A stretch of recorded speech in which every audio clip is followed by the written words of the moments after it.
Tout à fait. Mesdames et messieurs, bonsoir. Au chapitre des mesures législatives et réglementaires sur le rapport du ministre de l'Urbanisme, de l'Habitat, des Domaines, de l'Aménagement du territoire et de la population, le Conseil des ministres a adopté un projet de décret portant affectation au ministère des Transports et des Infrastructures des parcelles de terrain objets de titres fonciers sises dans les régions de Sikasso, Ségou et Mopti. Il s'agit des parcelles de terrain objets des titres fonciers numéro 81 du cercle de Sikasso, 6 à Sikasso, commune urbaine de Sikasso, d'une superficie de 2 hectares 52 ar, 6 centiares, numéro 143 du cercle de Ségou, 6 à Ségou, commune urbaine de Ségou, d'une superficie de 72 ar, 8 centiares, numéro 101, 102, 103, 107, 108 et 109 du cercle de Ségou, 6 à Ségou, commune urbaine de Ségou, d'une superficie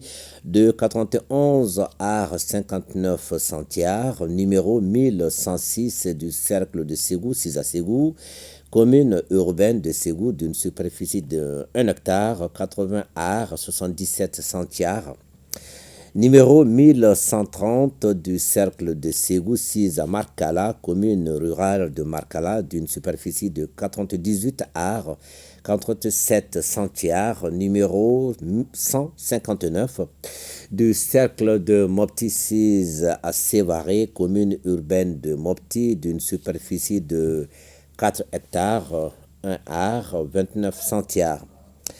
Ces parcelles de terrain abritent les locaux des services régionaux et subrégionaux des routes. Leur affectation au ministère des Transports et des Infrastructures permet de régulariser leur occupation par les dix services. Au chapitre des mesures individuelles, le Conseil des ministres a procédé à des nominations. La liste nominative des intéressés est disponible sur le site web du secrétariat général du gouvernement, le www.sgg-mali.ml, et dans le journal Essor.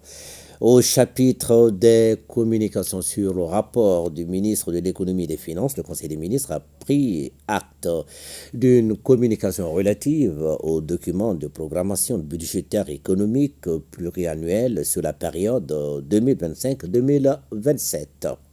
Le projet de loi des finances de l'année est élaboré par référence à un document de programmation budgétaire économique pluriannuel couvrant une période minimale de 3 ans selon les dispositions de la loi numéro 2013-028 du 11 juillet 2013 modifiée relative aux lois de finances. Le document de programmation budgétaire économique pluriannuel est soumis au débat d'orientation budgétaire au Parlement au plus tard à la fin du deuxième trimestre de l'année. Le document de programmation budgétaire économique pluriannuel sur la période 2025-2027 s'appuie sur les orientations stratégiques définies dans le cadre stratégique de la refondation de l'État 2022-2031 et son plan d'action 2022-2026. Il vise à consolider les acquis du cadre stratégique pour la relance économique et le développement durable 2019-2023. Il est établi sur la base d'une prévision de croissance réelle de 6% en moyenne sur la période de cadrage. Sous cette hypothèse, les efforts de mobilisation des recettes fiscales visent à atteindre un taux de pression fiscale moyenne de 16,3%, passant de 15,8% en 2025 à 16,3% et 16,9% respectivement en 2026 et 2027. Cet objectif s'appuie essentiellement sur une perspective d'amélioration de la situation sécuritaire, sanitaire et socio-politique dans le pays, ainsi que la poursuite des mesures et réformes en cours ou envisagées par le gouvernement, notamment dans le cadre des réformes de la gestion des finances publiques. Le coût global pour la mise en œuvre des actions du gouvernement sur la période 2025-2027 est projeté en moyenne à 3 491,8 milliards de francs CFA.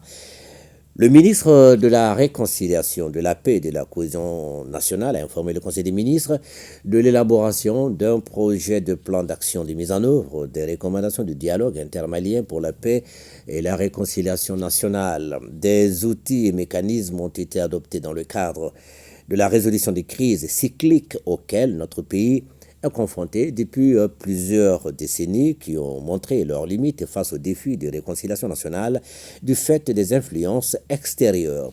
Face à ce constat d'échec, le président de la transition, chef de l'État, a pris la décision d'internaliser le processus de résolution de ces crises afin de trouver une solution malienne aux problèmes maliens à travers le lancement du dialogue intermalien pour la paix et la réconciliation nationale. À l'issue de ce dialogue tenu du 13 avril au 10 mai 2024 sur l'ensemble du territoire national et dans les missions diplomatiques et consulaires du Mali à l'étranger, 298 recommandations ont été formulées traitant toutes les problématiques de la vie de la nation autour des thématiques suivantes: paix, réconciliation nationale et cohésion sociale, questions politiques et institutionnelles, économie et développement durable, aspects sécuritaires et défense du territoire, géopolitique et environnement international. En vue de faciliter la mise en œuvre de ces recommandations, le ministère de la Réconciliation, de la Paix et de la Cohésion nationale a élaboré un projet de plan d'action 2024-2028.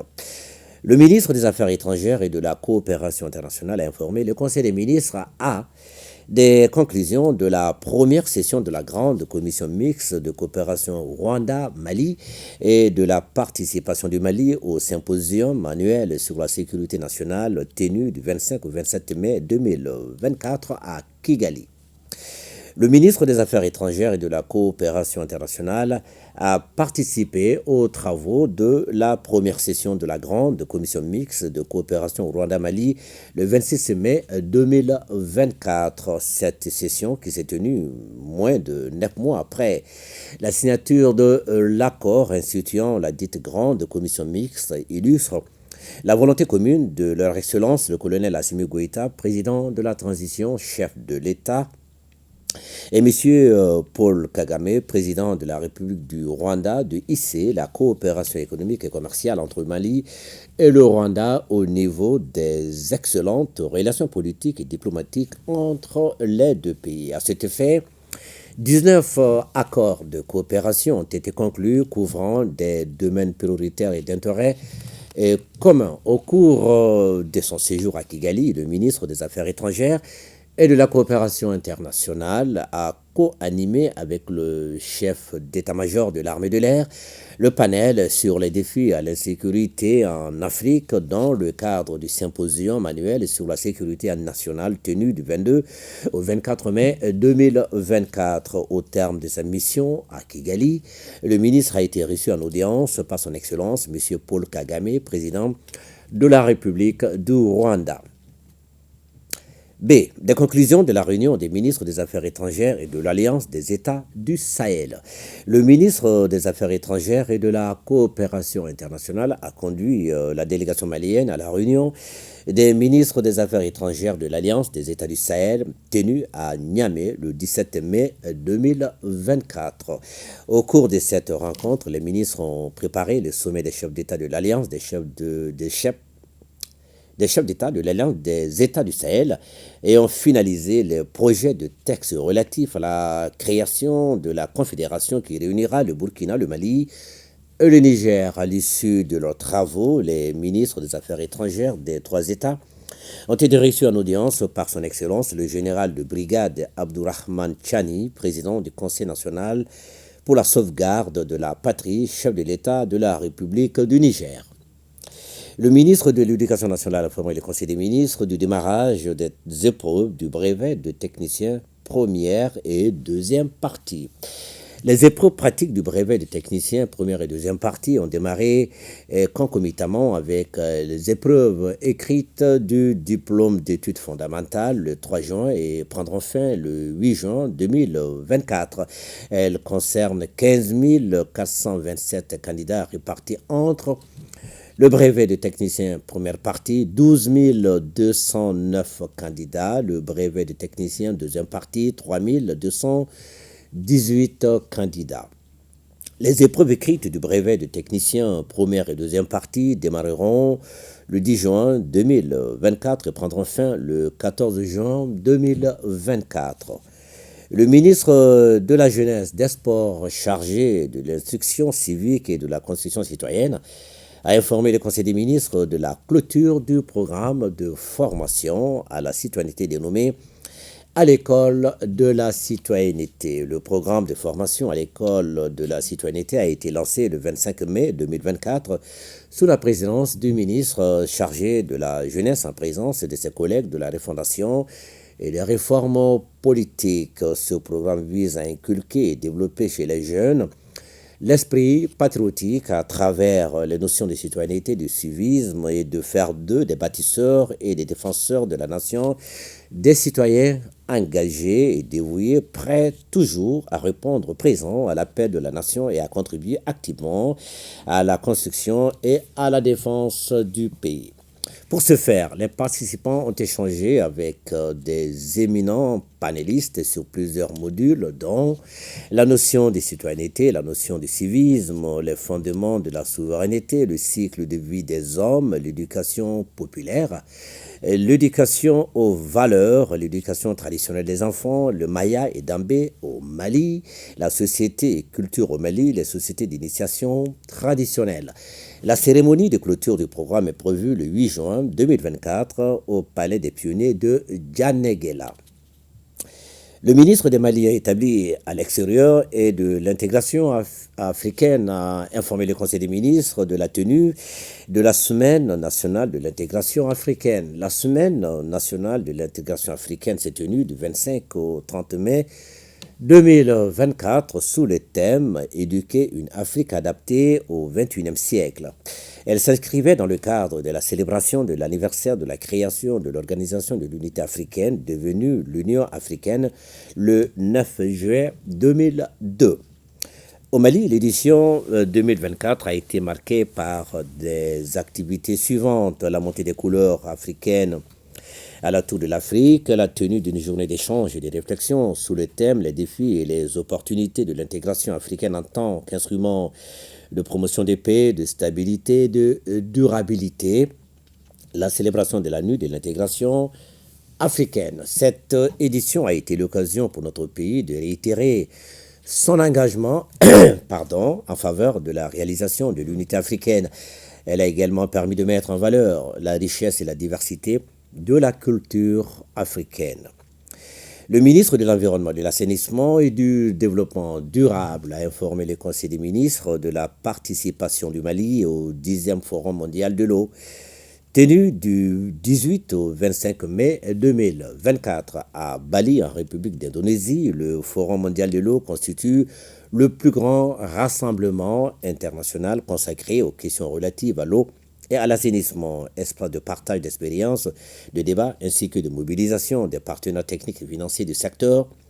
Le Forum mondial de l'eau, dont la cérémonie d'ouverture a été présidée par le président indonésien, se tient tous les 3 ans.